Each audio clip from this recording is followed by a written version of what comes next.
Hey people, so we're coming to you from Kingston, Jamaica. We got here Wagwan. Wagwan. We got here Saturday, and we just wanted to come on and talk a little bit about our experience coming in and traveling. I know lots of folks are restless, wanting to get out and about and travel. So we started off in New Orleans, and you want to talk about what happened next? New Orleans to Miami, and Miami to Montego Bay.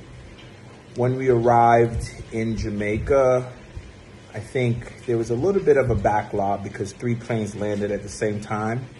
But as you exited the plane, they had everyone lined up. You had medical personnel in masks and face shields, full PPE, taking temperatures, escorting people to the bathroom as they knew it may be a little bit of a wait. So they were pulling people out of line, which was very thoughtful. But as you kind of moved through the line and they were taking your temperature, you kind of started to see the assessment process of what was happening. By the time we got to the first kind of checkpoint, hand sanitizer, and the first part of the screening process, you were escorted to a table where they took your information, which your information was already in the system because you had to fill out a form to get authorization to come into the country. 3 days in advance of travel. 3 days in advance of travel. Which somebody forgot to do. Yeah, she forgot to do it. And we almost got left. We ain't going to talk about that. That was her. That was her, right? Mm. So after that, they pulled up your information in the system, verified all of your information, kind of did a reiteration of what was on the document, kind of let you know what the procedures were in terms of quarantining when entering in the country. So then they informed us, or asked us, basically, informed us, do you understand you will be getting a corona test today before you leave the airport? Right. So we left that space, finally got to immigration. So we gave our immigration documents and then moved on to customs. Meanwhile, every 5 to 10 feet, someone is spraying you with hand sanitizer. White rum. I mean, the chair we had to sit down in the registration space was wrapped in plastic. And before I sat down, someone rushed in, sprayed it down with some sort of sanitizing spray, sprayed the table. The woman who was taking our registration information changed her gloves. All of them had on N95 masks, white face shields, wipe down. You need to get your curry chicken. Go get your chicken. Wipe down the surface area. And so this was happening at every step of the process. So after that, we go through immigration. After immigration, we head in to get our bags. Before entering the baggage area, we are sprayed again. We get the bags. Before we go through the customs now, to clear customs, same procedures. Meanwhile, we have had a mask on continuously. Continuously, everybody has masks. Every person deboarding the plane has a mask. Everyone we are interacting with, at the very least, has a mask, but most of them have full PPE, including face shields. So after we finally clear customs, then we were directed to put our bags into a holding area and given a card. From there, we were escorted to check in and verify our identity again. And then we were given the corona test. So the one thing I forgot was I'm going to start all over again. No. Before we got to the bags though, after we left immigration and they verified our information, identified our test kits, then they sent us to an area where you had to download the app.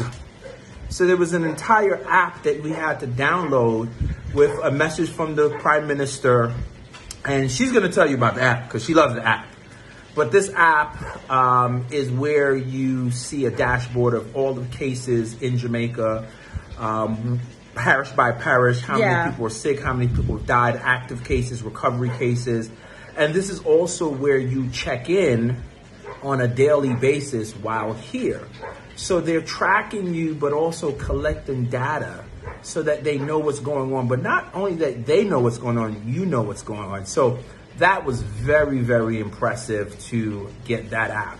So once we got that app, got our bags, went through customs, then we had to go through another checkpoint. So I think right now we're at 6. Off the plane temperature, first checkpoint into the screening area, then the next checkpoint into immigration, after immigration into baggage claim, after baggage claim into the app, after the app to actually get the bags, and then after the bags to go through immigration. So yeah, we're about 6 or 7, right? So then we enter into this next line, we go outside, they take our bags, store them, and then we had to go to this other line where we had now downloaded the app.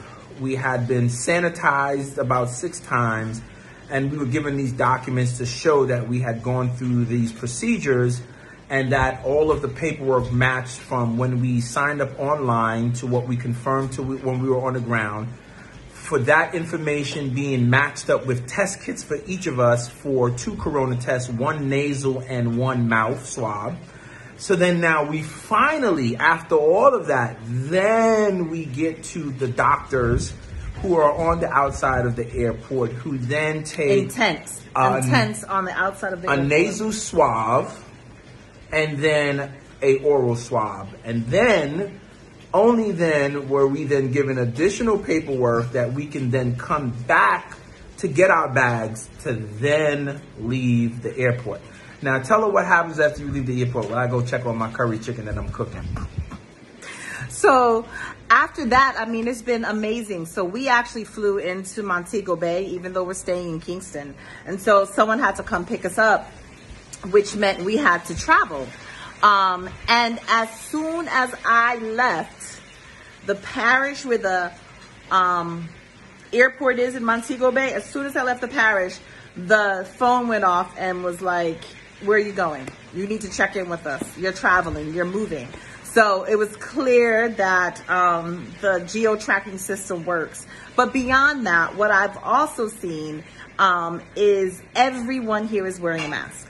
Everyone, even the man at the corner with the squeegee guy at the corner trying to squeegee the windshields has a mask. Everyone has a mask. If you've ever been here to Kingston, you know sometimes you have to go past a guard to go into a parking lot for a store.